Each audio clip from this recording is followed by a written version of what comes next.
welcome to the Carrie Barrett Show Live. In today's episode of the show, we're going to be talking about the balance between showing up perfectly and showing up with warts and all, forward facing. It's sort of a take me as I am mentality. So before we get to that, who am I? And why should you listen to me? I'm Carrie Barrett. I'm the go-to consultant for executives and law firms who want to up-level their visibility with effective virtual communication and professional presentation skills. So, okay, perfectionism versus authenticity. What exactly is the right balance between the two? So I was working with a client a couple of weeks ago, and we were getting ready for, during this particular session anyway, for a big virtual client pitch that this client was not only creating, but also practicing and prepping for. And in the midst of practicing, he was a little bit nervous and he sort of stopped mid-script, if you will, and said, that he believed his biggest speaking problem is a rampant use of filler words. Like, so, one of the things that I fall back on regularly is, does that make sense? And in his mind, he didn't see any way of getting rid of them. And he needed, again, in his mind, to get rid of them so that he sounded credible, right? So he said, I can't get rid of them. I sound like a friggin' idiot. He didn't say friggin', but you get the point. And I do understand where he's coming from. And you have heard, if you've been following my live streams or watched any of my video content or content on any of my social media posts or my blogs, using and random other, let's see, words or phrases that are a crutch. And if you use them, for example, at the start of every single sentence, it is distracting and it makes whatever it is you're saying sound less important, perhaps, than it actually is. It's more missable, if you will, when you surround whatever it is that you're saying by so, right? I hope that makes sense. And nobody wants what they're saying to sound less important than it is, or to have it sound, less urgent. Nobody wants that.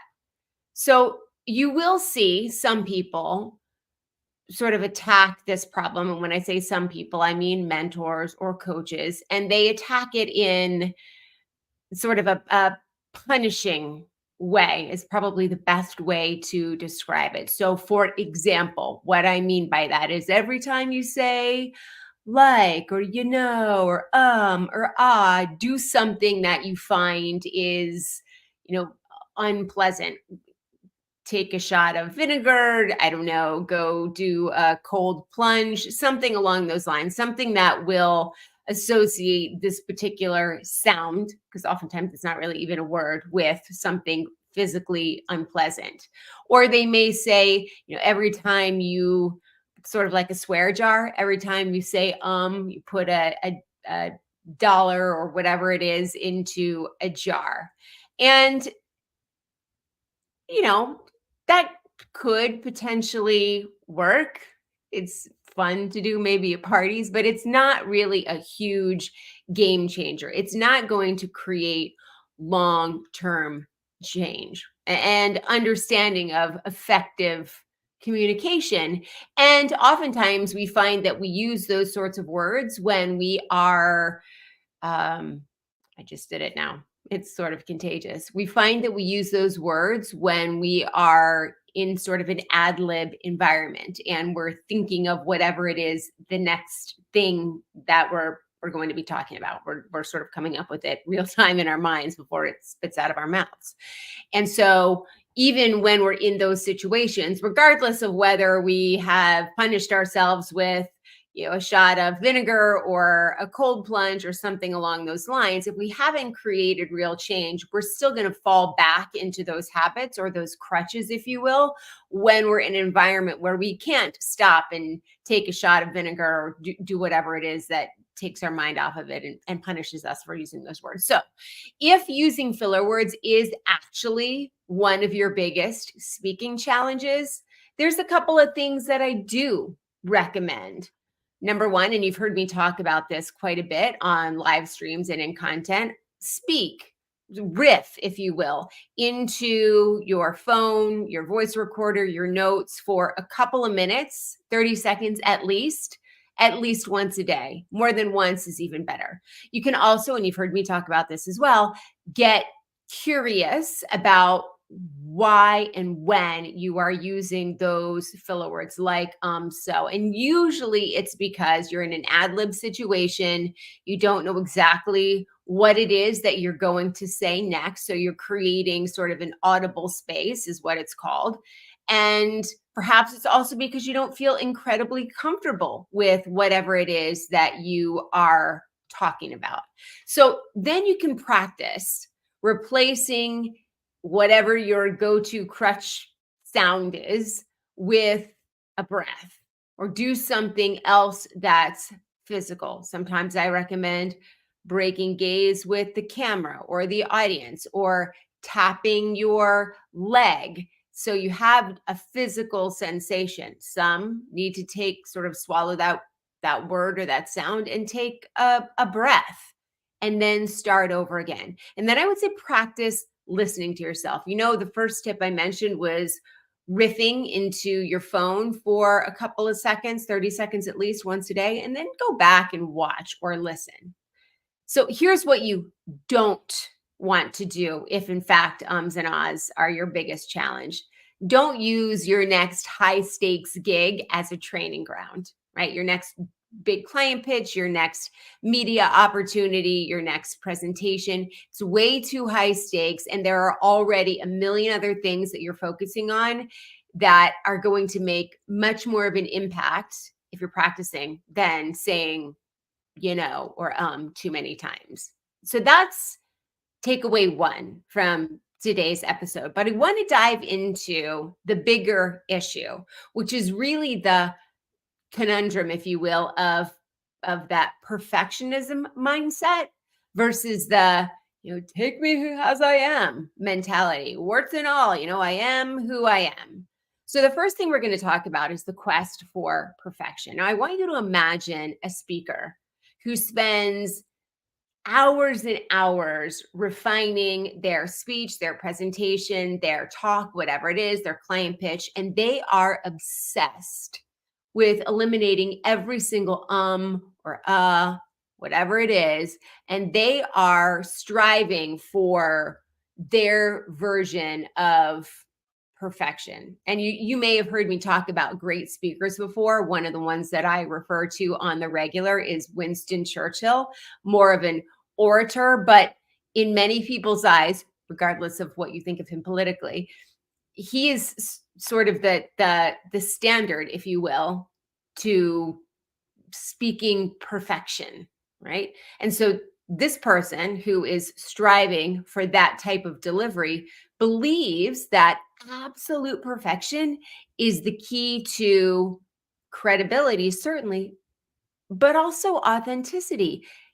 Yet, interestingly enough, they will also express a desire to be seen as genuine, to be seen as real, to be seen as relatable and authentic. And it's this sort of classic push pull of wanting to have your cake and eat it too, right? So you're looking for perfection, and yet you also want to have authenticity.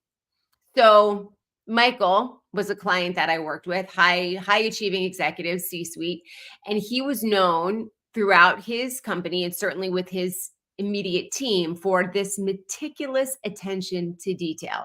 His presentations, they were always flawless. He did a lot of video content, and it wasn't just his presentation. It was also emails and newsletters and reports, right? Everything that he put his hand to was perfect, or as close to perfect as you could possibly get.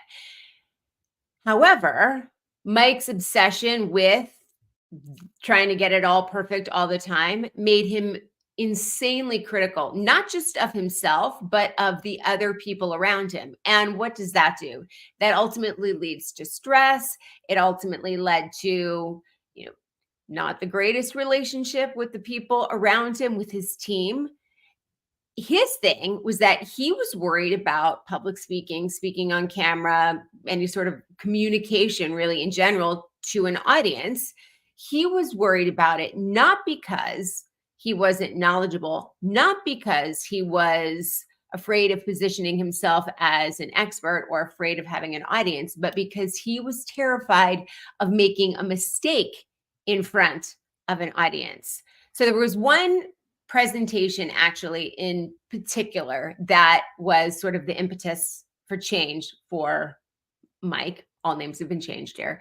And it was a he was having an off day, right? He stumbled over a couple of words and then he was fixated on those small errors despite the rest of the presentation being, and a success by anybody's measure. But he sort of had these, and I do talk about this on the regular, these two trains of thought. One was what I'm supposed to be saying, and one was, oh my gosh, I made these mistakes. I sound like an idiot, failure, rejection. It's confirming all the worst things that I've ever thought about myself. And he couldn't bring those two elements back together in real time. He realized in that moment that tendency towards perfectionism was actually holding him back. It wasn't making him more credible, certainly wasn't making him more authentic. He definitely wasn't having an easier time connecting with whoever was watching him, whether it was a client or a team leader or an employee. It was holding him back more than moving him forward. And so the shift for everybody, not just for Mike in this particular moment, the mindset shift is that it is absolutely critical that you recognize that this goal of getting everything perfect leads us away from who we really are, right? And we don't want to ramble, and we don't want to make egregious errors, and we certainly don't want to look like we don't know what we're talking about. But authenticity, connection, that's what it leads to. That's why we talk about authenticity so much. It's not authenticity for authenticity's sake. It's authenticity for having an impact and connecting. It isn't about being flawless. It's about being genuine, warts and all. So the tip of the day when it comes to perfectionism is, and this is, gosh, is so much easier said than done because I struggle with this all the time. Sometimes it keeps me up at night. In fact, I had one of those nights last night, but it's embrace your imperfections. It's okay to aim for excellence. You should aim for excellence. I always say practice every high stakes speech that you're going to do at least 10 times through. And that doesn't mean you're just reading your slides. So you're aiming for excellence, but it is your perspective and your genuine self that is going to be what connects you to your audience. Even if it's a B2B audience in a very sort of stoic and traditional industry. And I'm going to go off on a tiny bit of a tangent here, but I was working with my business coach a couple of weeks back, and we were talking about the different ways that the DISC personality assessment and the way different people, the D, the I, the S's, the C's, the way that they purchase. And we were talking specifically about, the D's, the sort of dominating forces. And they generally assume that every decision they make is one that's data-based, right? It is logistical and rational, and it's based on results and success. And it is, but there's always a deeper level, and it's why do they want those results, or why is that data important? And it ties back to something I mentioned earlier. They want the data and the results that were indicated with whatever service or product it is or coach it is that they're looking on working with or looking to work with, because they want that success for themselves. And why do they want that success for themselves? If you dig a little bit deeper into that, it usually has ties to rejection and failure and status to some degree as well. All of them tie together. But When we fail, it is a confirmation in our minds of not just I'm going to lose my job or I'm going to lose credibility from my team or, whatever. It is a confirmation of all the worst things that we've ever thought about ourselves, right? That's what it is. And I still struggle with this every single day, struggling with it right now. But my point is that the authenticity is what will connect you, even with people who fit into a category that we assume is very data and statistical and results driven. So don't confuse precision with your passion, right? And if there were any aha moments in there or you have any questions, go ahead and put them in the comments. I'll answer them at the end. Maybe there was something in there that was particularly helpful, or you think you may have a challenge handling or implementing. So now's your time to go ahead and ask. All right. Next, we're going to talk about embracing your authenticity. So we're sort of going on the opposite end of the spectrum. The two, excellence and authenticity should always be together. But we were talking first about Mike, who is entirely focused on perfection. And now we're talking about not just embracing authenticity, but, the opposite side of the spectrum, the flip side of the coin. This group who falls onto, in this bucket, if you will, are the people who are adamant about their, this is me, I am who I am stance, right? And these people generally resist any form of correction. I'm going to put correction in air quotes because really, I think the word that I'm looking for is guidance or redirection.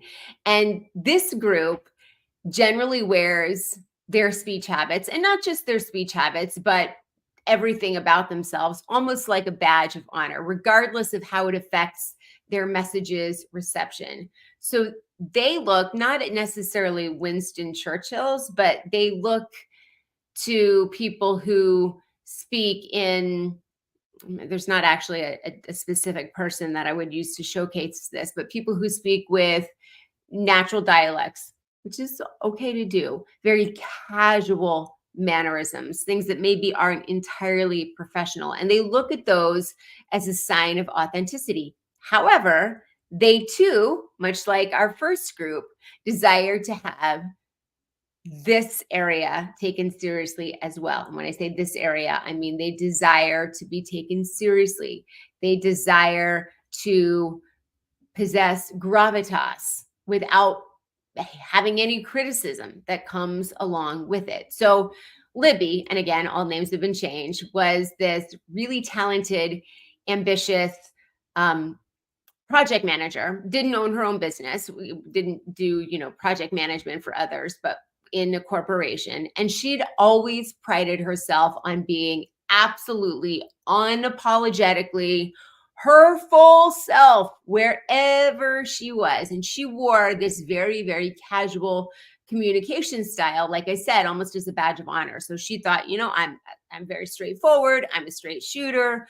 I use a lot of colloquialisms. It makes me super relatable.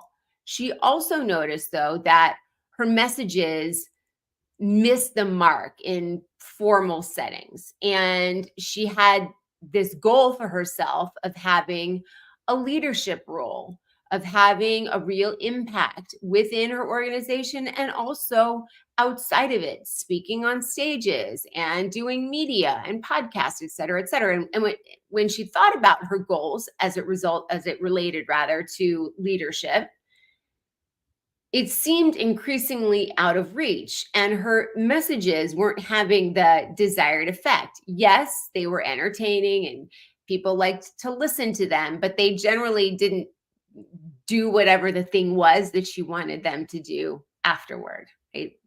Barring a direct order to a subordinate. So she was stuck in this, as I mentioned, this is me, take it or leave it sort of mindset. And the truth is, a lot of times when we are in that arena, and I've been there. In fact, I would say I tend to fall more in that arena because of my background, specifically my news background, my entertainment sort of background, if you will. And what we find is that, this whole like, this is me mindset works absolutely for entertainment, but can potentially limit potential, potentially limit potential. Allow myself to introduce myself. Right. So she was limiting herself ultimately, is what it came down to. And the, take me as I am sort of thing was certainly fun, and it made her memorable, but there was a happy medium that both Mike and Libby were missing, that comes with bringing those two elements together. So the pivotal moment for Libby was when she got feedback after a presentation, and her content absolutely solid, but her delivery was very casual. And I would always say your delivery should not be like a white paper. It should be conversational, but she used slang so often that it really detracted from the professionalism of the report and the gravity of her message, the seriousness of her message. And it was a wake up call. And I will say that oftentimes people, and again, myself, that fall into this sort of take me as I am mentality really means that we're often so sensitive to criticism that it feels like a punch in the gut every time we get it. So we use this take me as I am as almost a defense mechanism. I'm not going to work to get better because I'm afraid inside that I won't fail, or that I will fail rather.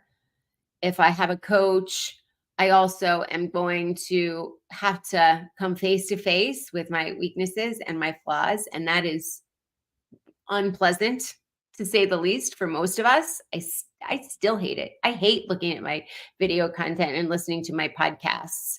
And that's why, because I have to come face to face with my flaws. 25 years in, I still loathe it. I've just learned that it's something I have to do.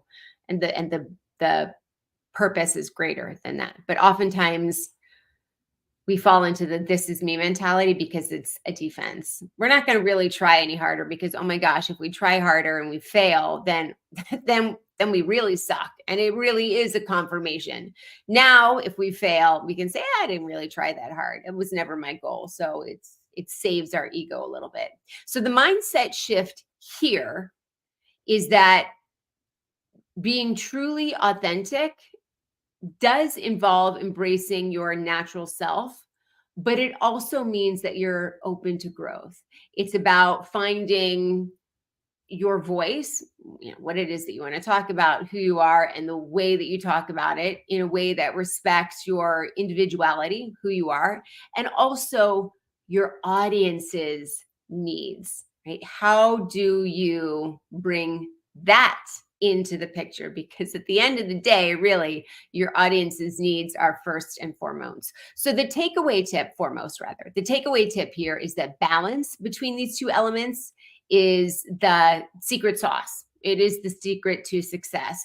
If you work on refining your skills, not necessarily to erase your personality, but to enhance your ability to convey your message effectively, to enhance the ability of the audience to absorb it, to make it easy for them to understand. Your goal is to be authentically you in a way that resonates with and respects the audience, right? So we're bringing the audience into this now. So how do you bring those two elements together? And if you have questions or any aha moments or, that's cool, I never thought of it that way, drop them in the comments. All right, so next, how you find that middle ground, how you bring the perfectionist in you and the whatever, take me as I am, how you bring those two things together. So this is really the crux of what we're talking about today. And it is all about finding the ground between the I'll get it out. Unattainable ideal of perfection, and that sort of unyielding insistence on raw, unfiltered authenticity. Neither one of those extremes are the path to being an effective communicator or having a genuine connection. So, this particular story is about Alex, and Alex was a sort of mid-level manager who, in the process of working together, sort of discovered this really transformative way of finding his voice. So for him, actually, excuse me, Alex was a VP. He was the VP of an organization. I apologize. I was getting him confused with somebody else. And Alex had always struggled with speaking. So he was caught in that trap of trying to create this perfect sort of facade on the outside. Every word was meticulously scripted, and scripting's not a bad idea, but there's a sweet spot. And the goal of his scripting was so that he would avoid any possible chance of making a mistake. Now, despite the fact that he took all of these steps to script and be perfect, he still felt that what it was that he was saying, and this applies to, he said, anywhere that he would show up, whether it was on video for social media, whether it was on a stage for public speaking, either at a conference, an industry conference, or at an internal event, whether he was on camera for a video podcast or a client pitch, right? So in all of those instances, he felt that what it was that he was saying wasn't resonating. He also felt like he didn't have that warmth. Those two things go together, and the audience was disengaged. Those three things go together.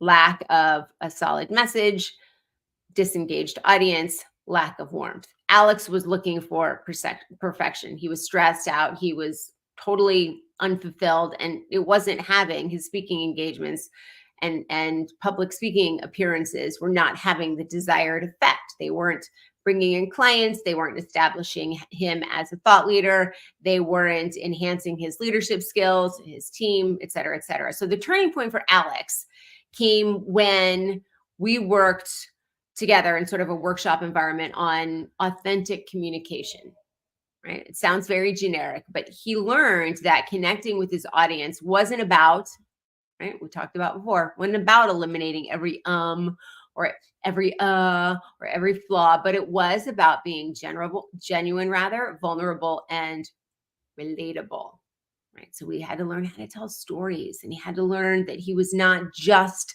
a deliverer of facts, that he was also sort of performing as well. And any speaking engagement, that's too generic of a word. Anytime you are in front of an audience talking, whether it's on a lens or on a stage, it is a performance. And we're going to talk about performance mindset in, I believe it's 3 episodes from now, right? The difference between that. But to go back to Alex, he was really excited about that revelation, if you will, that epiphany that he had. And so he began to bring in these personal stories. He began to be able to show genuine enthusiasm anytime that he was speaking and to an audience. He stopped obsessing over the occasional stumble, and instead he was focusing on clarity and passion. And so the mindset shift for him, and then his speaking engagements and any public appearance did start having the effect that he wanted it to. His team thought he was more credible and relatable, so there was more buy-in. He had media opportunities that actually generated clients and revenue. His social media video began to bring in inbound leads and requests for discovery and sales calls, right? So if you understand that the most important and impactful message and communication comes from a place of balanced authenticity, being true to yourself while also considering the expectations and the norms of your audience and the industry in which your audience resides, or the industry in which your ideal target or client resides. So the takeaway from today's episode is as you're looking to bring all of these elements together, and I can help you do that if you have questions. I'll put a link in the show notes, and I'll talk about how to get in touch with me at the end. But the key is to really reflect on your personal goals, your professional goals, and they're often overlapped, right? Oftentimes it's confidence building as well, to allow you to take these next steps and push the envelope, bring in those personal and professional goals together, and then tailor your communication style accordingly. Bring in your unique self and your desire for credibility, and tailor your communication style accordingly. It's not about conforming to a specific standard. It's definitely not rebelling against another sort of standard. It's about finding a voice that is uniquely yours and is also effective and resonates with the people that you're hoping to talk to. If you remember one thing, remember this: you cannot be your natural self and have no one ever criticize you. And you cannot play it safe and conservative and have people feel like you went out on a limb to connect with them. Every single thing you want is on the other side of figuring those two elements out. And I hope that what we've talked about today makes sense, and that it's brought some element of understanding or an aha moment as you were listening. And Rick, I see your message here. And in sports, the color guy typically comes across as very personable, while the play-by-play is the more professional. That's such a great analogy. I'm not a sports person, which is why I never would have thought of it. But that's absolutely true, except that in this case, right, as the speaker, you are actually looking to do both of those things. You are the play-by-play guy or gal, and you are the color commentator at the same time. Thank you, Rick. That was super smart and very helpful. And I'm going to steal it. All right. Next week, Thursday, 10 a.m. Eastern. They are names that you know. We're talking about Harrison Ford. We're talking about Nicole Kidman, Jennifer Lawrence, Shania Twain, Brad Pitt. People who are famous, who are rich, who are talented, who are beautiful, people who have achieved amazing levels of success as communicators, who on the silver screen absolutely shine, success playing other characters, but all have stage fright. They hate showing up on the talk show circuit because there's not a character that they can push themselves into there. They have to show up as themselves. They don't have the armor of their character or their alter ego. And a lot of them design an alter ego. We'll talk about how to do that in an upcoming episode as well. But why does that happen? Why is someone so great communicating through a character on a screen, and why are they so afraid showing up as themselves? Why does it happen? How do you get through it? That's what we're going to be talking about on next week's episode of The Carrie Barrett Show Live. If you're interested in scheduling a free Confident Speaker strategy call, you can do so using my booking link, calendly.com, Carrie Barrett, Confident on Camera strategy call. We're going to have a link in the comments and a link in the show notes as well. That's all for today. Thank you for joining me, and I hope that you have an absolutely spectacular Thursday, a wonderful week, and I will see you back here same time, same place. Have a great week.